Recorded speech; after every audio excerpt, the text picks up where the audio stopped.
আমরা এখনই এটা এখানে বসেই ভেজে খাবো। চলো তাহলে এখানে বসে রান্নাটা শুরু করে দিই। চলো মা, আমাদের তাহলে মিনি কুকিং। তাহলে এই যে একটু মাছগুলো কেটে নিই। হ্যাঁ, গঙ্গার জল দিয়ে মাছগুলো ভালো করে ধুয়ে নিচ্ছি।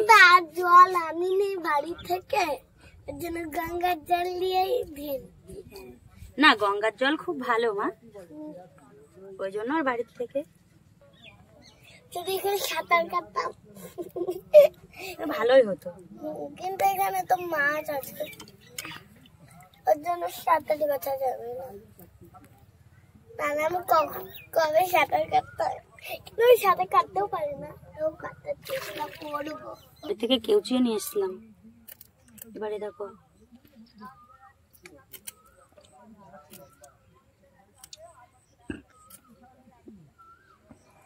মাছগুলো যেমন বাড়িতে বসে পরিষ্কার করি তেমন ভাবেই করছি, কারণ ভেবেছিলাম যদি মাছ পাই তাহলে ওখানে বসেই সবকটা মাছে দেখো ডিম হয়েছে, ওই জন্য আগে ধুয়ে নিয়েছিলাম মাছগুলো ভালো করে, যাতে ডিমগুলো বেরিয়ে না যায়। এবার হালকা করে ধুলে এই দেখো মাছ এটা কমপ্লিট। প্রত্যেকটা মাছে ডিম আছে, দেখো এই মাছটার মধ্যেও ডিমে বোঝায়।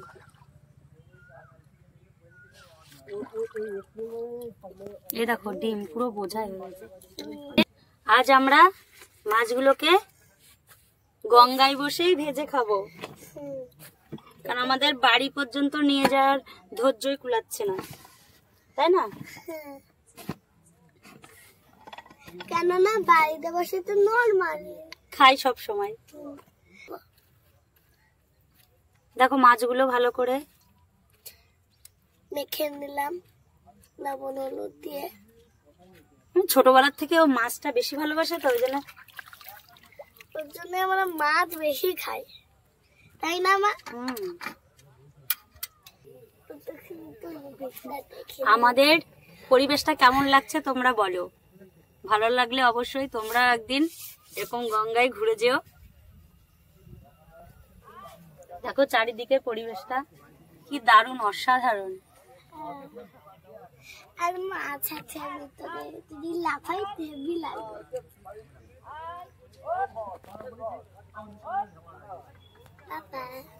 আমি দেখো দিয়ে দাও, মাছটা ছেড়ে দাও। ইয়েস,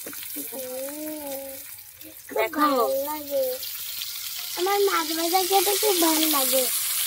সেই ছোটবেলার কথা মনে পড়ে যাচ্ছে, যখন সবাই একসাথে বসে চড়ুই ভাতি খেতাম, জঙ্গলের মধ্যে বসে, পুকুর পাড়ে বসে।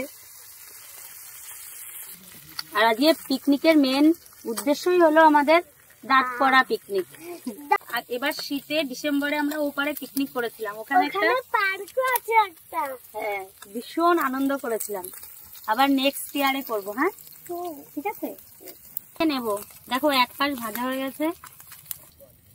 তাহলে সারা সপ্তাহে যদি ভালো করে পড়াশোনা করো, সানডেতে করে তোমার এরকম ভালো ভালো জায়গায় ঘুরতে নিয়ে যাব। ঠিক আছে, আমাদের মাছ ভাজা গুলো হয়ে গেছে কমপ্লিট। আমরা এই কলা পাতাতেই খাবো। তাহলে তুমি কি বড়টাই খাবে?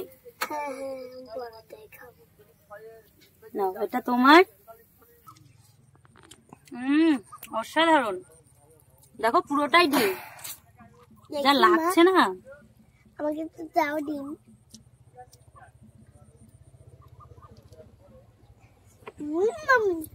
কেমন টেস্টি হয়েছে, দারুণ খেতে। যা হয়েছে না মা, আমাকে আর দেবা? এই যে এইটুকুই শেষ পড়ে আছে, নাও। মা হলে এটাই সমস্যা, তুমি যখন মা হবে তোমারও ওই লাস্টে আর খাওয়া হবে না। তাহলে আজকে গঙ্গার জলেই সব।